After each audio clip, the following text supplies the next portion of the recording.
Hey church boy. What up? Nothing much. Just on my way to Bible study. Marcus, I told you that you're just wasting your time studying about that invisible, make-believe God. Dude. What are you talking about? You know we've had this talk many times before. You doing all this church stuff, and praying, and Bible study, is just nuts. You know God does not exist. Reggie. Do you know everything? How do you know that God does not exist? I know because I just know. You have never seen him before. You have never heard him speak before. You have never talked to him before. You have never touched him before. It's like believing in Santa Claus, based on storybooks you've read. Oh. So you're saying that if I do not see something with my own eyes, then it cannot possibly exist? Is that how it works? So if I cannot physically see someone with my own eyes, then they cannot possibly exist? You cannot say with a 100% certainty that God does not exist. Yes, I can. He does not exist. That's a very strong statement to make. I can understand you saying that he might not exist. But for you to say that there is absolutely no way that he can exist is a pretty bold declaration. In order for you to say something like that, you would literally have to know everything. I mean, have you searched throughout the entire universe? I've known you since we were 4 years old, and you've never even been outside of Brooklyn. But you acting like you've looked all over the universe for God. You cannot say something or someone does not exist until you've looked everywhere. I mean, can you at least say that there is a possibility that he exists? Even if I cannot prove it. Can you still say that there is a possibility? Is there a possibility? No. I mean, yeah. I guess it is possible. Anything is possible in this universe. I can kind of see what you mean.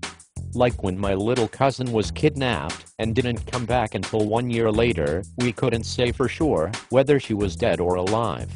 We could not say with an absolute certainty, because there was no way of knowing.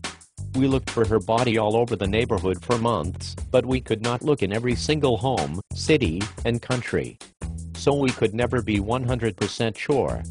But after about 11 months, we all decided she had to be dead, and so we held a memorial service for her. But a month later, she showed up. So I kind of see what you mean. I cannot say for sure, unless we've looked all over, and until I've had enough time. There is a possibility that there is a God out there somewhere. And there is a possibility that he or she could physically reveal him or herself to us one day. But there is also a possibility that he does not exist. I cannot prove that he does not exist, just like you cannot prove that he does exist. I do not know everything. But based on the little information I know now, and based on the 20 years that I've been alive on this earth, I will say that I believe that God does not exist. That's a great example about your cousin. An atheist has to know that he's looked in every single place for a God, and he has to know every single thing before he can say with a certainty that God does not exist. Think of this. A long time ago, many people used to think that the world was flat. They thought it was flat for the longest until it was proven to be round.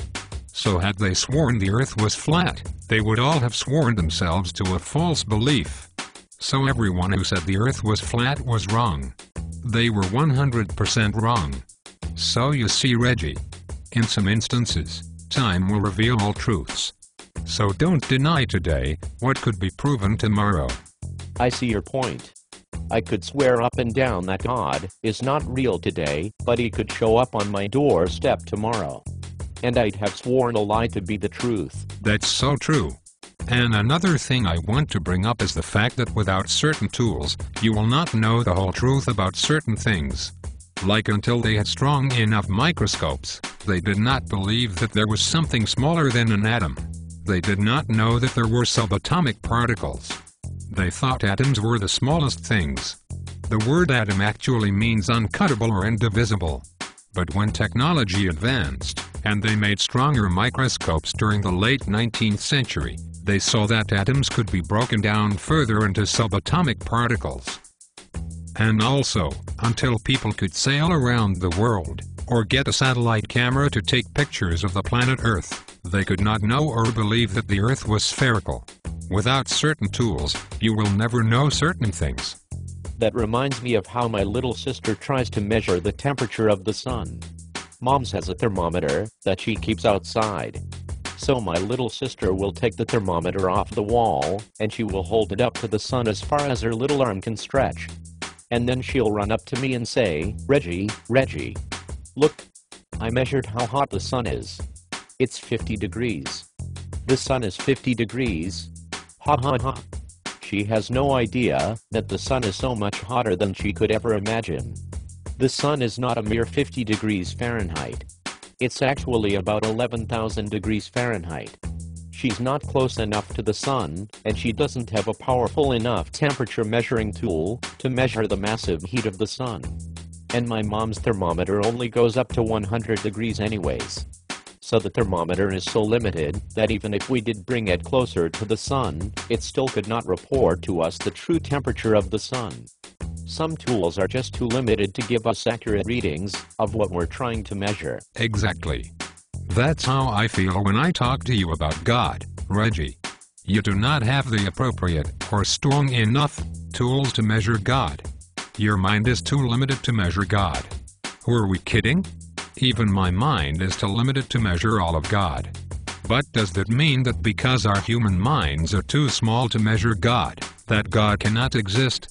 That God cannot be any bigger than our thoughts' ability to measure Him? You think I'm stupid or deceived for believing in God, when the problem is just that you do not have the right tools to detect Him. The tools with which you can measure God is spirit, faith, and belief. But you do not have any of those tools. All you have is skepticism, and doubt, and distrust, and unbelief. So I wouldn't expect you to believe in Him. You said I cannot see Him with my physical eyes, but you do not know about my spiritual eyes. So without the spiritual tools that I have, you'll never know how real God is. So Reggie, you have to admit that you can never know for sure that God is not real unless you have looked all over, unless you know every fact, unless you have enough time for it to be revealed to you, and unless you have the appropriate or strong enough tools to measure Him. Fair enough. I guess it is possible for God to exist. But that doesn't mean that it is the same God of the Holy Bible that you Christians read about. I'm not asking you to believe the Bible yet. I'm just glad that you're not a full-out atheist anymore. Because all atheists claim to know with a 100% certainty that God does not exist. And you already admitted that you cannot say with a 100% certainty that God does not exist. Therefore, you can no longer identify yourself as an atheist. So now that we know that a God is possible, can I get you to say that He is also likely? I doubt it. Ha ha ha. We'll see. But right now, I have to go to Bible study. We'll continue this discussion later. Next time we talk, we are going to discuss how likely it is that a God exists. I just praise God that we moved you from atheist to agnostic.